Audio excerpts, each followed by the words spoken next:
I have recently been really enjoying getting back into historical fiction.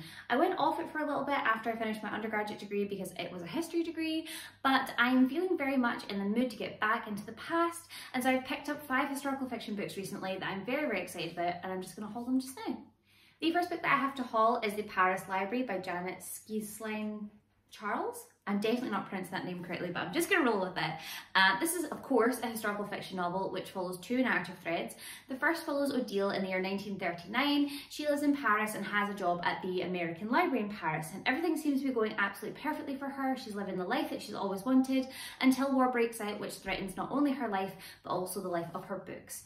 And the second narrative thread is set in Montana in the United States in 1983, and we follow Lily, who is obsessed with her mysterious French next door neighbour, who she is determined to get to know better and find out all the secrets about. So this novel has a lot of elements that I really enjoy in it, so I think this will be cropping up on my TBR sooner rather than later. The next book I have to haul is All That We Have Lost by Suzanne Fortin, which is again, of course, a historical fiction novel with, of course, 2 narrative threads. The first is set in the year 1944, and we follow our main character Simone, who has been trying her best to avoid the German soldiers that are occupying her small French town for as long as she can. That is until one German soldier starts to leave medicine and help for her and her ailing brother. However, Simone has to choose between the feelings that she's developing for this German soldier and the resistance that is calling for her to fight for her country.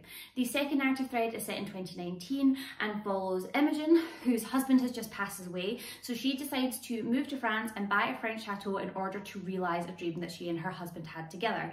However, the locals are very skittish about the chateau, and there are a lot of hidden secrets that Imogen is determined to unearth. Again, this has so many elements that I enjoy in a novel, so I think I will really enjoy reading this, and hopefully I'll get to it soon. The next book that I have to haul is While Paris Slept by Ruth Durart. This is another historical fiction novel set in France. There is a definite theme to the books that I've picked up so far. The main character in this book is Jean-Luc, and in 1944 he is working at a train station where a lot of French Jewish people are being rounded up and sent out of France. And this is when Jean-Luc meets a young woman who, as she's about to board the train, gives him her baby to look after. And then the narrative then shifts to 1953, where Jean-Luc and his wife have moved to America in order to escape France and all of the terrible memories that are left there during the war.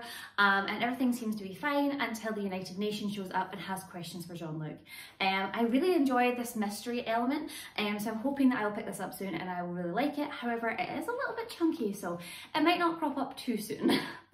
The next book that I have to haul is The Fair Botanist by Sarah Sheridan. This book is set in Edinburgh in the year 1822 and follows our main character Elizabeth, who has just arrived in the city to come and live with her late husband's aunt. And while living in the city, she becomes involved with the Botanic Gardens, and that's where she meets the mysterious Belle.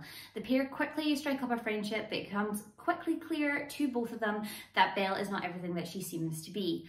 I have really enjoyed the previous novels by Sarah Sheridan that I've read, and I'm really excited to read this one. I think it'll be absolutely perfect to pick up in November time in honour of Book Week Scotland, because Sarah Sheridan is a Scottish author and the book is set in Scotland, so I'm really looking forward to picking it up. The final historical fiction book that I have to haul in this video is The Lincoln Highway by Amor Towles. This book is set in the year 1954, and we follow our main character Emmett, who has just been released from a juvenile prison after serving a sentence for involuntary manslaughter. This is when he picks up with his younger brother, and the pair decide to set off on a road trip in order to try and find their mother. However, the two come across a pair of runaways named Duchess and Willie and decide to go along with them. However, not everything goes as they planned because of Duchess and Willie's presence in their road trip. I think the premise of this is very interesting. I want to know the situation that led to Emmett committing this involuntary manslaughter. I'm just really intrigued by the premise, and I do hope to pick this up soon, but again, this is another chunky one, so we'll see. So those are the 5 historical fiction novels that I've picked up recently. They all have elements of storytelling that I really enjoy, so I'm hoping that I'll be able to get to them soon and really enjoy them myself. If you've read any of these books, please let me know your thoughts, or if you have any historical fiction recommendations, please let me know, because I'm always looking for new ones to dive into, and I will see you soon.